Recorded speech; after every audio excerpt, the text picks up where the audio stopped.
Welcome to the very first vlog I am going to be starting to do for this channel. I decided after watching a lot of my girlfriend's videos basically sharing her fertility journey that I was like, you know what, maybe doing something like this is going to help me stay sane after all the stuff I've gone through with my fertility journey.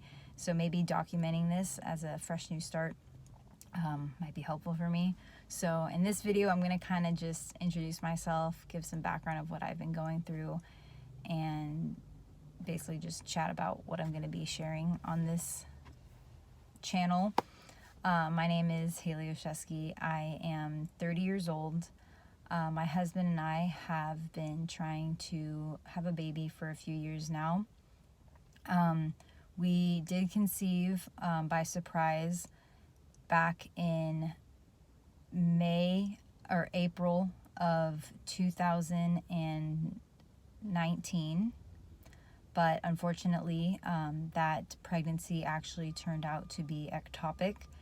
It was in my left tube, and I had to go in for surgery the next day to have the ectopic removed.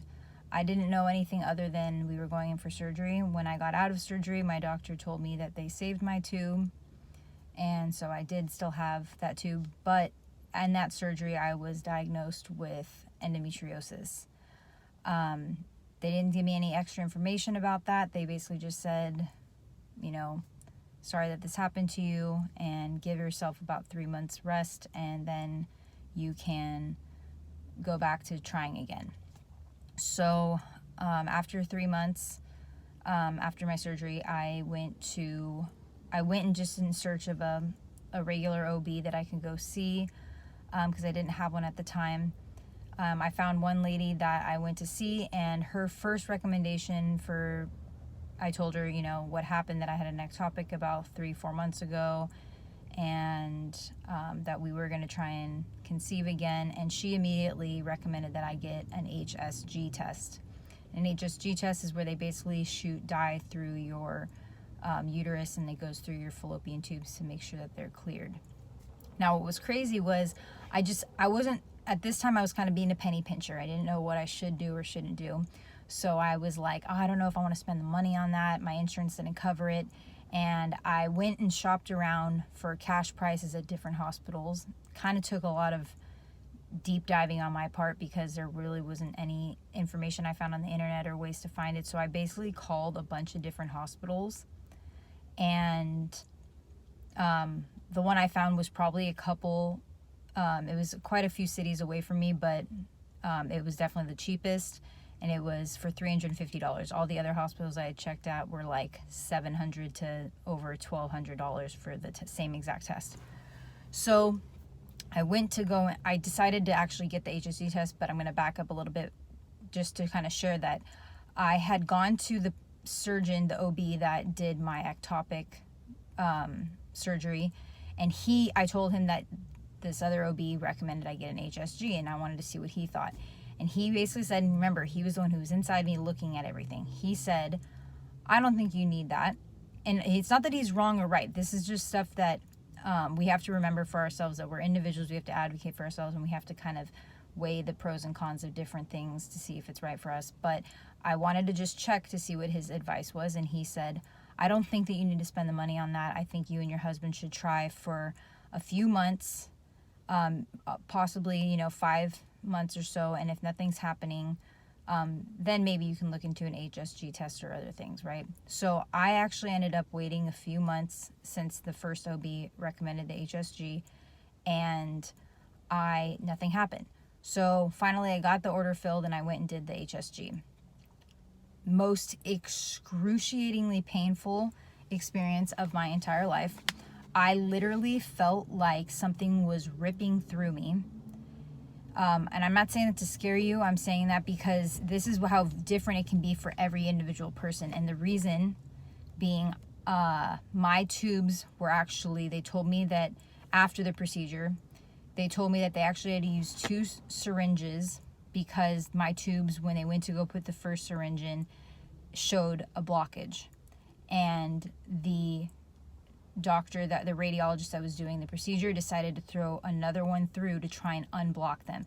And when they do that, they have to put a lot of pressure in, which can make your tubes contract, and that's where you start feeling that pain. So they did it. Luckily, they were able to unblock those tubes. But this is where it started to concern me that maybe my endometriosis was worse than what the surgeon had led on. He never told me any stage. He never told me if I needed surgery or anything like that. But I started diving deep into learning more about endometriosis and if that could be a factor. Because basically I was like, if I went and got the surgery done for my ectopic, but the endometriosis is still in there, could that be hurting my chances of falling pregnant? So after a lot of research, I found the best procedure I could move forward with would be excision surgery. I went back to the same OB that had given me the HSG test, and she said, I recommend that we do surgery for you. And I was so excited because I was like, okay, like she already wants to do surgery. I don't have to talk her into it. Let's do this. She's like, okay, so we're going to be scheduling for ablation surgery. And I was like, whoa, no. I've been doing some research, and I've heard that ablation is not ideal because it basically kind of just burns off the top, but the root's still in your body, and it kind of doesn't, it's just a Band-Aid fix, and then everything can still keep growing back. And she was like, no, ablation is what I do, and that's what I recommend. And right there I said, thank you so much for your advice, but I have a PPO insurance, meaning that I don't have to be recommended to see a specialist. So I took it upon myself, even though I knew I was not covered for any fertility stuff in my insurance, I still was able to see specialists like a reproductive endocrinologist, and that's what I decided to do. I decided to find a reproductive endocrinologist that could hear my case out and give me what their recommendations were. Well, luckily I found a reproductive endocrinologist who didn't do excision surgery, but she knew a colleague that was also a reproductive endocrinologist that specialized in excision surgery and in endometriosis. So I knew I would be in good hands getting a consult from this woman. So mind you, I had the HSG done. So I had the ectopic May of 2019. We had tried all the way until I got the HSG, which I got done January of 2020. Now, from January 2020, my husband and I tried, while I did all this research on what I should be doing as far as my endometriosis goes, and we kept trying, nothing ever happened. I didn't get any kind of pregnancy, not even like a chemical, anything. And I was tracking the whole time with LH, and I was getting consistent. I was checking certain cycles. I would check my progesterone levels to see where they were at, and they were all at the right amount, so I knew that I was ovulating, but nothing was happening. So finally, November of 2020, I had an appointment with, and then, I guess just to add, because this is going to be my intro to a lot of stuff you guys are going to see leading up to hopefully a positive pregnancy test this year. I did one round of Clomid at 50 milligrams from cycle days 3 through 7, and nothing. Actually, that cycle I ended up having to trigger because I went in for a follicle scan at cycle day 19 because I still hadn't had a positive LH, and I usually get a positive LH around cycle day 13 or 14, at the latest 16. So by that, the fact that it was cycle day 19, I still hadn't had a positive LH. I was freaking out that I wasn't going to ovulate. So I went in, she did a follicle scan. I actually had 4 follicles, 2 at 20 millimeters, and then 1 at 22 and 1 at 24. So she was kind of shocked I hadn't ovulated yet, but she said I would soon, but if I wanted to make sure I ovulated, that she would give me a trigger shot. So I got the trigger shot. We tried, and we were actually, the doctor made me sign a paper saying like you might have multiples, all this stuff, and so we did, and we were so excited that we would maybe get pregnant, maybe with twins, and nothing happened. So that was a bummer. But I decided the next time, I didn't know, I wanted to still do a medicated cycle, but I didn't want to do Clomid again because I didn't like the fact that I had no egg white cervical mucus, So it really dried me up, and I didn't have a positive LH test, so it was delaying my ovulation. So we tried letrozole at 2.5 milligrams from, again, cycles day 3 to 7, and still nothing. So that very next week, I set up an appointment with this new RE that was specialized in endometriosis. And let me tell you, it was the most amazing experience getting to go in and meet her and just speak with her, because she was so well educated in this disease. And I didn't feel crazy. When you talk about endometriosis to most doctors, they kind of just tell you like, oh, we can put you on birth control, or they kind of just talk to you like, nah, there's nothing much we can do, and make you almost feel like your pain's not real. This woman was like, you are clearly not living the life you deserve to live, out of pain and out of agony. You are, this is not fair to you.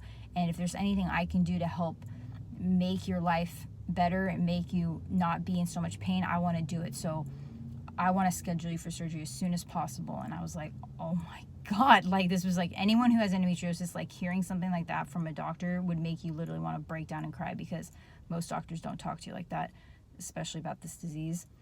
So I was just overjoyed. I was like, yes, let's do it.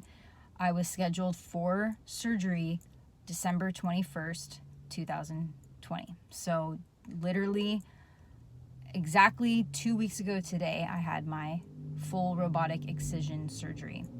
When she got in there, she said that I still haven't had my 2-week appointment, so I will update in another video if anything new has happened.